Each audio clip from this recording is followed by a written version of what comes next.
ہم شروع کرنے جا رہے ہیں قرات کے اختلاف کا موضوع زیر بحث ہے۔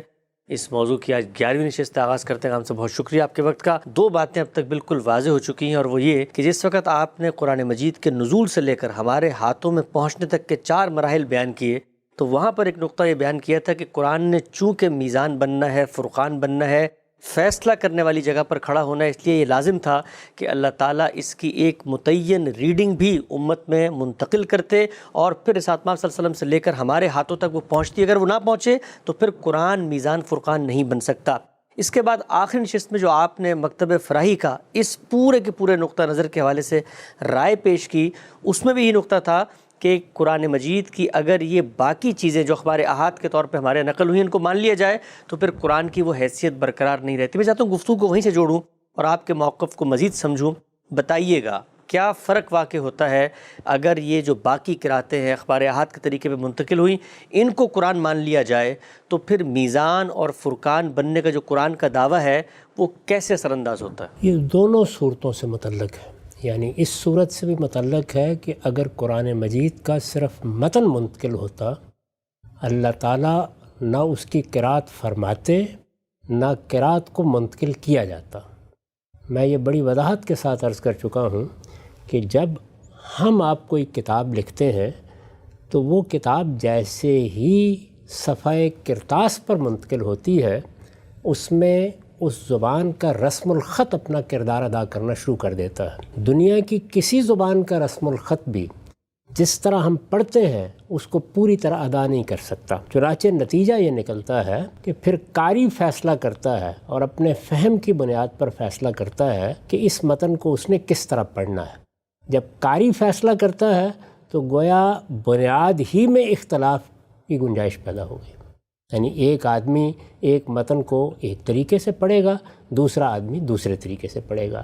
تو قرآن مجید کو اگر اللہ کی حجت بننا ہے، اگر اس کو لوگوں کے لیے میزان اور فرقان بننا ہے، اگر اسے حق و باطل کا فیصلہ کرنا ہے تو یہ بھی ضروری تھا کہ اس کی قرات منتقل ہو، اور دوسری چیز بھی ضروری تھی اور وہ یہ کہ اس قرات میں کوئی اختلاف نہ ہو۔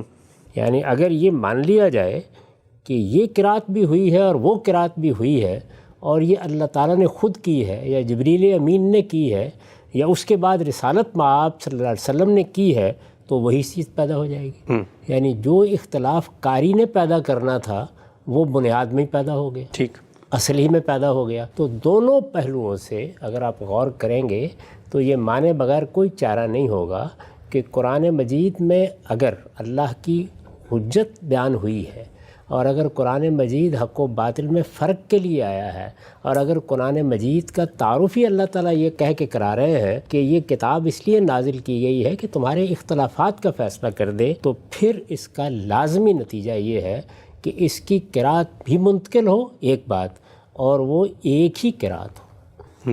میں نے جو تفصیل آپ کو سنائی اس میں اسی بات کی تاریخ بیان کی گئی ہے کہ رسالت مآب صلی اللہ علیہ وسلم نے اپنی زندگی کے آخری سال میں جو قرات کی وہی قرات ہے جس کی اب ہم کو پیروی کرنی ہے، اور ہم اللہ کا شکر ادا کرتے ہیں کہ وہ پوری احتیاط کے ساتھ منتقل ہو گئی ہے اور اس وقت ہمارے مصاحف پر ثبت ہے۔ ٹھیک، میں اس کی آپ کے سامنے 2 مثالیں پیش کر دیتا ہوں، اس سے یہ بنیادی بات بھی واضح ہو جائے گی، اور وہ جو استاذ امام نے لکھا تھا اور میں نے آپ کو پڑھ کے سنایا تھا کہ اگر اس قرات کو نہ مانا جائے اور کوئی دوسری قرات قبول کی جائے تو یہ قرآن مجید کی معنویت کو، اس کی بلاغت کو، اس کے حسن بیان کو مجروح کیے بغیر ممکن نہیں۔ جی، اس کی 10 مثالیں پیش کی جا سکتی ہیں، لیکن ہمارے پاس یہ وقت نہیں ہے کہ ہم ایک ایک مثال کو لیں اور انہی میں اپنی عمر کا ایک حصہ بسر کر دیں۔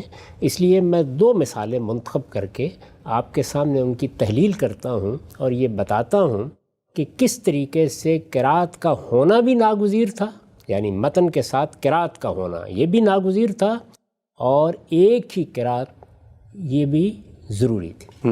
میں یہ مثالیں پیش کر رہا ہوں، ان میں سے پہلی مثال کا تعلق سورہ مائدہ کی آیت 6 سے ہے۔ سورہ مائدہ کی آیت 6 وضو سے متعلق ہے۔ وضو اور تیمم کے بارے میں اللہ تعالیٰ نے اپنا حکم بیان کیا ہے۔ جی، میں پہلے آیت پڑھ رہا ہوں۔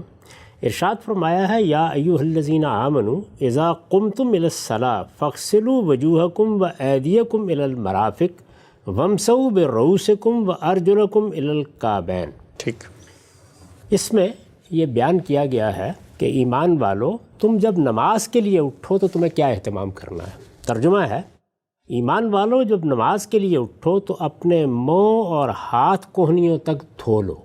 اس کے لیے عربی زبان کے الفاظ یہ ہیں فَاغْسِلُوا وُجُوهَكُمْ وَأَيْدِيَكُمْ إِلَى الْمَرَافِقِ۔ فَاغْسِلُوا دھو لو، عربی زبان میں جس طرح غسل ہمارے ہاں ہے جی، یہ وہی لفظ ہے، ٹھیک، یہ فعل استعمال ہوتا ہے۔ یہ آپ جانتے ہیں کہ عربی زبان میں جب آپ فعل استعمال کرتے ہیں اور اس کے بعد کسی چیز کو یا کسی لفظ کو اس کا مفعول بناتے ہیں تو وہ منصوب ہو جاتا یعنی ہے، پھر جس پر کام یعنی کر رہے ہیں، اس پر نصب آتا ہے، ہماری زبان میں جس کو زبر کہتے ہیں، ہم کہتے ہیں نا زیر زبر۔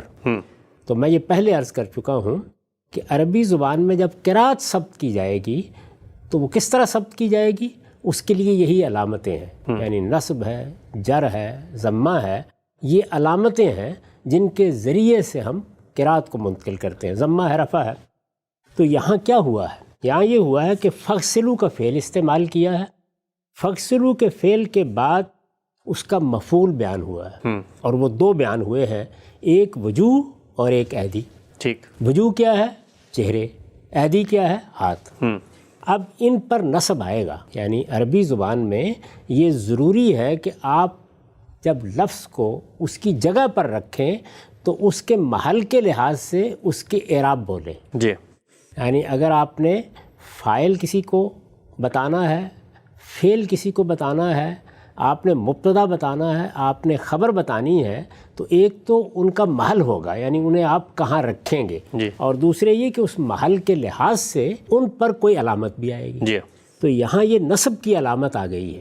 دیکھیے فَاغْسِلُوا وُجُوهَكُمْ، یعنی لفظ کیا تھا؟ وجوہکم، لیکن جیسے ہی وہ مفعول بنا ہے تو وہ وجوہکم ہو گیا، زبر آ گیا۔ اسی طرح وہ ایدیکم تھا، جیسے ہی وہ اس کا مفعول بنا ہے، یعنی اس فعل کا فغسلوا کے فعل کا مفعول بنا ہے تو وہ ایدیکم ہو گیا۔ بالکل ٹھیک۔ اس کے بعد بتایا گیا کہ یہ ہاتھ کہاں تک دھونے ہیں، تو اس کے لیے ارشاد فرمایا الی المرافق، اس کو کوہنیوں تک دھو لو۔ ٹھیک، یہ ہمارے ہاں جو عام وضو کا طریقہ ہے وہی بیان ہو رہا ہے، یعنی نماز کے لیے اٹھو تو اپنے منہ اور ہاتھ کوہنیوں تک دھو لو۔ اس کے بعد فرمایا وَامْسَحُوا بِرُؤُوسِكُمْ، اور سروں کا مسح کرو، یعنی پہلے چہرے یا منہ بیان ہوئے، اس کے بعد ہاتھوں کا ذکر ہوا، اس کے بعد اب سروں کا مسح کرو۔ ٹھیک، اس سے پہلے کیا فعل تھا؟ فغسلوا، فغسلوا، دھو لو۔ دھو لو، یہاں کیا فعل استعمال ہوا؟ وَامْسَحُوا، مسح کرو۔ مسح کرو۔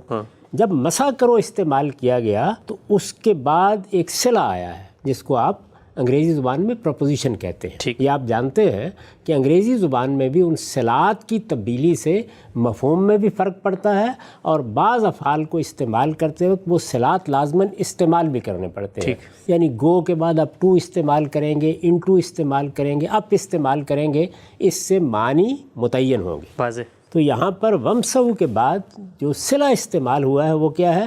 بے۔ اچھا، وَامْسَحُوا بِرُؤُوسِكُمْ، اور سروں کا مسح کرو۔ اب اس کے بعد ایک لفظ آیا ہے، وہ کیا ہے؟ وَأَرْجُلَكُمْ إِلَى الْكَعْبَيْنِ۔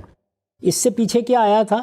وَأَيْدِيَكُمْ إِلَى الْمَرَافِقِ، یعنی کوہنیوں تک ہاتھ دھو لو۔ جی ہاں، یہاں اب آ گیا اور ٹخنوں تک پاؤں بھی دھو لو، ٹھیک، ٹخنوں تک پاؤں بھی دھو لو، صحیح ہے۔ یہ آ گیا۔ یہ ہم نے پڑھا، یہ بالکل واضح ہے۔